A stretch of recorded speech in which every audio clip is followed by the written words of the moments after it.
Of religion? Yeah. Okay, so are you Christian or? Jewish by background, but Yeah. sort of not practicing. Non-practicing? Okay, okay. So if you were to, I don't know, give a class here, what would you speak about in particular? Here, if I were to, well, I mean, I don't know. I mean, I like issues in the philosophy of religion, and things like the problem of evil and the arguments for God, arguments for and against immortality, things like this. Yeah, the philosophers used to say there's immortality of the souls. Some did. Yeah, some did. Because they believe it's part of the essence of God, so it must be immortal. Yeah. How do you explain that to someone? How do I explain that? Yeah, how did it come to this kind of reasoning? Was it strong reasoning or? I struggle with the questions of immortality. It's hard for me to conceive of the personal continuity beyond death. Yeah. Because of our awareness, from my understanding, is heavily dependent upon biological processes like the brain and nervous system. But then how do you? It's hard for me to conceive the continuation of the self beyond the decay of the body and the brain. I'm not saying it's impossible. Yeah. And I know that in classical Judaism, Christianity, Islam, you have the bodily resurrection. Yeah. But it's not something I'm assured of. But how? So then it seems like you're reducing everything only to material. No, I'm not necessarily I'm not saying that thoughts are only neurons firing in the brain. But why would the soul, for example, not continue I'm not after so sure death? we have souls. Okay, so what about minds? I think we do have minds. Why do you think we have minds? That's a good question. Like, why would you say yes, mind, no soul? Well, because it seems that I have subjective experiences, what people call biases. Personal experiences, I have subjective experience. That doesn't necessarily mean that, well, first of all, people define souls differently. For the Hindus, it's the Atman. For Jews, Christians, and Muslims, it's strong influence of the Platonic tradition, the idea of a soul and a body. How do we define souls? Dualism. I'm not so sure if the very idea. But then the same thing can be said of mind. The same debates is like, what is the mind? That's right. And so how would you say yes to one and no to the other? We're still back in the same question. Yeah, well, no, it's a good question. I mean, I'm your student today. I'm your student. I'm going to ask the most annoying. I'm here to learn as much as to talk. In fact, these are topics that stumble, that befuddle me. So it's not like I have the. So do you believe in this eternity of the mind? The mind is eternal. I don't think so. Okay. I don't know, but so it's related to the man. When you watch someone have a stroke, like I watched my father have a stroke. Bless him. Or my late wife, when she was sedated in the hospital and all of a sudden she no longer is responsive to the world. It seems to me that whatever this thing we call mind is, it's pretty heavily dependent upon the brain and nervous system. And when you watch someone, have a stroke, have a brain damage, then you see they're just not functioning in the same level that someone who has not undergone those things.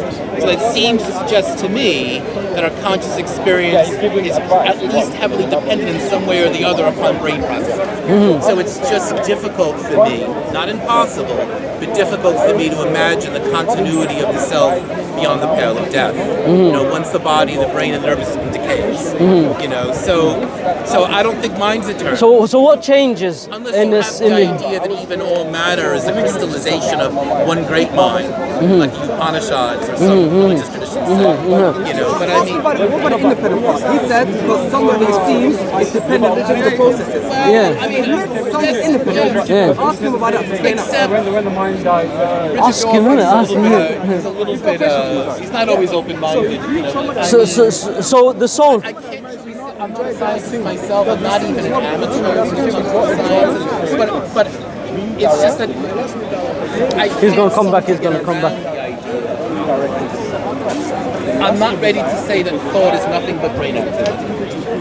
But I am ready to say whatever this thing called thought is, it seems to me. What about soul? Soul. Forget that soul.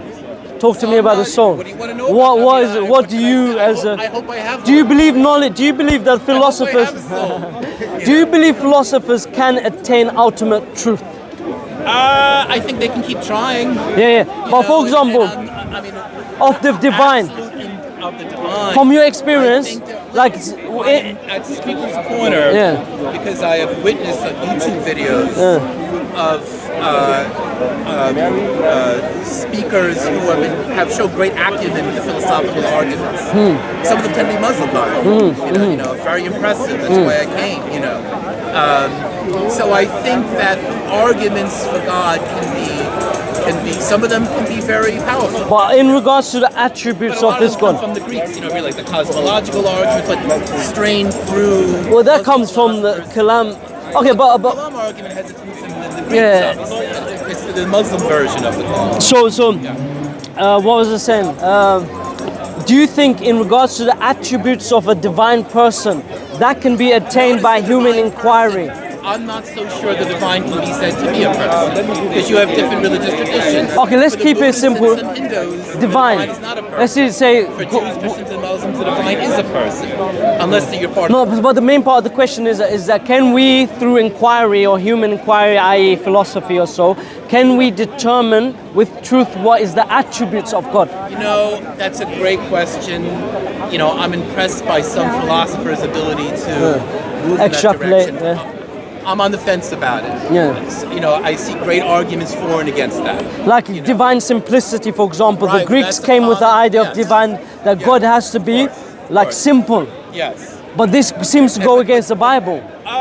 That's a great point, and that's why you have a lot of. And you got so many guys here as well, Christians, that believe in this divine simplicity. And I'm not sure if you guys know, is that God does not have attributes. He is his attributes. You probably say it much more eloquently than me. Well, listen, I'm in the subway in New York, I see the Muslims do the 99 names of God. Yeah, Clearly yeah. different attributes. Yeah, we have different attributes, and we believe in something called sifat khabriya. Like Allah, He tells us how He is, because there's no one who's more knowing of Allah than Himself and who He sends. Yeah. But we don't believe that philosophy, we believe, has constraints, like all sciences. What has constraints? We believe that all sciences and knowledges has constraints. Okay. Yeah, and one of my beliefs is that you can't know the attributes. Therefore, we have to rely on revelation.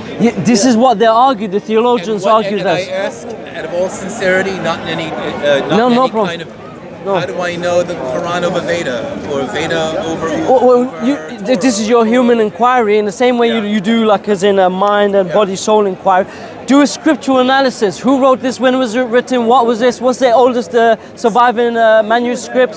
Who was this audience intended for? For example, let's say the Old Testament. This so-called old Torah, you'd think it was revealed by God to Moses, but then why does it speak about Moses in third person? That's a great question. Why does it say Moses died in the land of Moab? That's right. And So- that's why a lot of contemporary, and I mean contemporary, less than 100 years, Bible scholarship does not accept. Yeah, they say there's about 4 different authors on the first 5 books of Moses. Same thing with the New Testament, Matthew, Mark, Luke, and John, who authored this. I understand. So you're going to say to me that you know that the Quran is a revelation of God to humanity. More than I know these ones are. Yeah, this is my position. understand. This is my position. So we say that the Prophet Muhammad was known by his own people whom he lived amongst for a lifetime that he was illiterate. In the Quran, it testifies this. No hadith that shows people argued. By hadith, even by historical documents or sayings from opposition, and there was plenty of that. Would you say also Quran is at least mediated by human beings? I mean, Yeah, of course. 7th century Arabic. He didn't speak. Of all the languages, it's kind of it's spoken. When Jibril first spoke to Muhammad in Mahir and in Mecca, it was of all possible 7th century Arabic, not saying. No. The Arabic we have now is the same, but there are lahjats. No, listen. Trust me. There are lahjats, like as in this one's from Egypt, this one's from Morocco, but the Quran is in the same language. You look at the oldest manuscripts we have of this that date back to the time of the Prophet, peace be upon him, the Sunnah manuscripts. We see the same Arabic. You say then that you can know that the Quran is the true revelation of God to humanity because it's spoken in God's voice. That's As one of opposed the to evidences. Torah, the Veda, Exactly. This is one of the Parashah. evidence. So you have to do multiple inquiries. Oh, excuse me for name. I see. Like you have to do multiple analysis. Is this the voice of God? Does it sound like the voice of God? Or does it sound like the voice of someone who's speaking on behalf of Moses? Is this the voice of Mark, Matthew, Peter? Who was Hebrews? And scholars will tell you that Matthew, Mark, and Peter didn't really write the Gospel of Matthew. Exactly. So philosophy won't always determine certain things. So you might go to codiology or lexicography. Your position is because philosophy goes to these dead ends and these It goes to. questions. So therefore, I wouldn't even say dead ends. revelation. I would say philosophy goes to split ends. Okay. Yeah, because once you get to one answer, there's like divine simplicity. So many arguments against it. But my question is, you're the lecturer or so. No, don't be humble. Don't be. No. I'm your student I here. don't come with any of the Why answers. do you think, that Christianities, from your experience, leave the idea of the biblical God, a biblical God that has like a face, a head? No. The face, the head. Why do they deny all of his attributes and now say he is his attributes? They say here God without body, parts, and passions, without potential as well. These terms are obviously loaded, but I'm assuming you're aware about these terms. Okay. Like for example, potential, that God does not act. He does not do like sifa fi'liya. Yeah. He is his action. This is what they say. Yeah. He is not. He does not. He is not. You know, but you know that Muslim philosophers also draw upon the Greek. Yes, and yeah. So we say that this is this part is madmum, is something which is like he's straight, and what is initially when the Muslim philosopher or the Muslims rather came into encounter like Ja'ad bin Dirham or Safwan bin Safwan, I forget his full name anyway, but they came into contact with philosophers, and in order to argue with the philosophers, they took their language. Like when Aristotle, he writes Maqulat al-Ashr, the 10 categories. Are you familiar with this? Yes. Yeah, so he's got arad and he's got jawahir. Yeah, it's like one is the essence of the 10. One thing is the essence. The other 9s are called contingents in English. Yeah, arad. So then the philosophers that came afterwards depended on him. Plotinus, for example, he depended on this language that Aristotle invented. So arad is incidental. Plato. No. Plotinus. Plotinus, yeah. Yeah, not Plato. The Aeneas. Yeah, huh? The Aeneas. Plotinus. Plotinus. Yeah, not Plato though, not Plato. No, but he was a Platonist. Yeah, Neoplatonist. Yes, Yeah. sorry. I thought you said he was. Yeah. So he came with the idea that God does exist, but he drew it from the works of Aristotle. The one. Yeah. That's right. In Enets he mentioned. Muslims would say that that's God. Yeah. No. The God of Plato and Aristotle is not the same. But Plotinus saw himself strictly. Look, Plotinus, that doesn't matter. Plotinus, the author of the Aeneas, 3rd century AD, Neoplatonism, the apostasies, the one. But he saw himself as a Platonist. Yeah, Neoplatonist. That's right. What I'm saying is, for him it was the one. Yeah. When Jews, Christians, and Muslims would absorb that into their religious tradition. And not all Muslims. Sects and parts of Muslims, the Shia, Sufism, they would say it's a tariqah, but you're thinking in terms of creed, you're talking about the Asharis, the Asharis, the Mu'tazila, and Kilab, huh? No, like, so there are parts on Muslims that have absorbed this, but generally we are people who believe that God has spoken. And this is what I was saying to you or asking you before, do you think philosophy can determine ultimate truth like the attributes of God? I think philosophy is the open-ended project to try to approximate truth. Approximations. I'm not a Cartesian who thinks that we can find indubitable truth and build up from that. I think philosophers are simply, always inquirers. on the way. I'm not saying they reach anywhere, but they're always on the So that's way. what they say about Ghazali. Ghazali, he's saying that he was one of the philosophers that reached the very heights of philosophy, but they say he died with a copy of Sahih Bukhari on his book. Some say that in his works it says that he returned to his people like a child, meaning that he relied so much on human inquiry or philosophy, but the reality, he believed that God spoke. And he, one who climbed the very heights of philosophy, returned to saying that the Quran and Sunnah are the best way, the khabari, that God has spoken. Well, I thank you, and I actually have my little copy of the Quran I picked up from someone. Yeah. It was a great conversation. Yeah. We didn't get your name. I'll be around, and maybe I'll come back. And Definitely. Yeah, but no, I don't think. You've got yours, yeah? Say again? You've got the Quran, yeah? Yeah, I got it here. Yeah? I took one earlier. Yeah, because philosophy leaves you more questions than answers.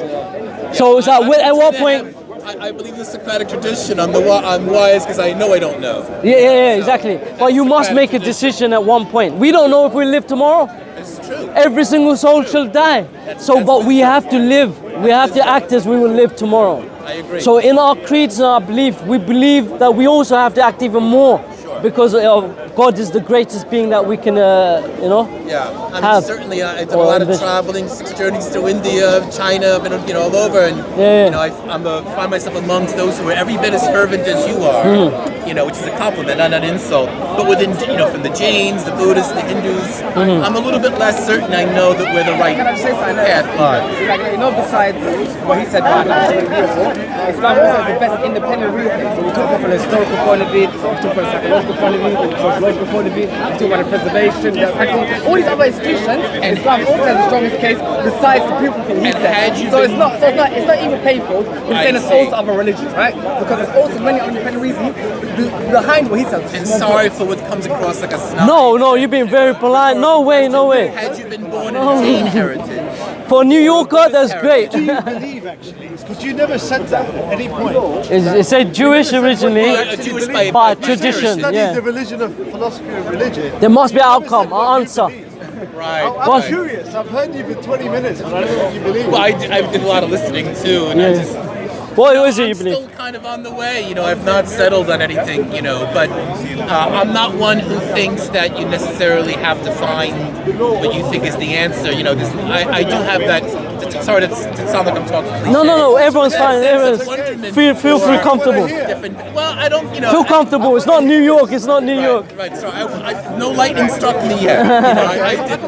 I think you have to stand on what you believe. If you don't know what you believe in, then you're on. What you need to also say to him I is got that you. this is the only book which declares it's from Allah. But of course, You know, that's what he. I believe in How do you open-ended know? inquiry. It's the only You know, book I that believe in declares. being attentive. Excuse me. Well, that's Come. You know, Come. as far I'll go as something for you. Come. If you're asking me if I believe in a God or no Yeah. God, whether I believe we have a... I mean, look, you did hear Do you me speak say a few English? things. I'm not so Sure. sure. Do you speak English? You speak English? Right. Are you but from that's here? kind of what I did. Are you from here? Are you Christian, My key Muslim, or takeaway is you're that, Muslim? You know, Oh, mashallah. I thought, the huh? discussion, but I'm not saying I'm any further. What's your name? Some of the basic Huh? arguments of belief. Maxim. Listen, Come, stand here. I can't even hear. Come. Maxim. Yeah, Maxim. And before you was what the future atheist, will bring. Agnostic. agnostic, and now alhamdulillah you're Muslim. Yeah, like Mashallah. recent. Like, Mashallah. What made you